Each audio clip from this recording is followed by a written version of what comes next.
সাজানো কমপ্লিট হয়ে গেছে, পুরো ডেকোরেশনটা দুই বোনে করেছে। কেমন হয়েছে বলো বন্ধুরা? তো কেকটা কাটবে, আর এই যে ওই জামাটা পরবে দেখো। তো চলো, হয়েছে। রূপঙ্কর এনেছে কেকটা, 400 টাকা নিয়েছে। ঈশা নাম লেখা আছে দেখো, আমার ছোটো মেয়ের নাম। আর এই মিষ্টিটা আমি খেতে ভালোবাসি বলে শুধু এই মিষ্টিই আনবে। রসগোল্লা আনতে বলেছি, তারপরে থামস আপ এনেছে আমার।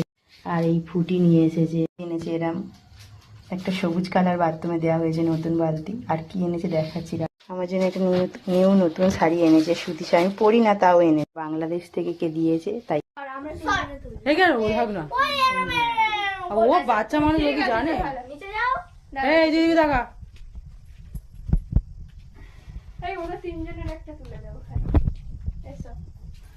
বার্থডে কেক কাটা হয়ে যেতে রাতের অন্ধকারে চুরি করে তাকে হাত বাড়িয়ে খাওয়ালো আমার ছোট মেয়ে। আর দিদি সব কিছুই আয়োজন করেছে।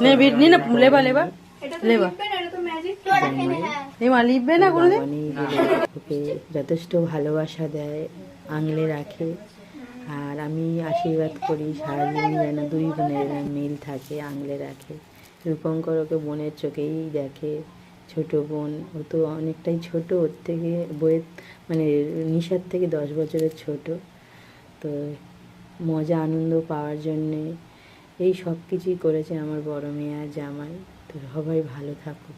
তো সব শেষে খাওয়ানো হলো মাংস, মিষ্টি পায়েস, মাংস, লুচি, পায়েস, কেক, মিষ্টি, লজেস, এবার লুচি আর মাংস। খুব মজা করলো, সবাই মিলে খাচ্ছে। লাগছে।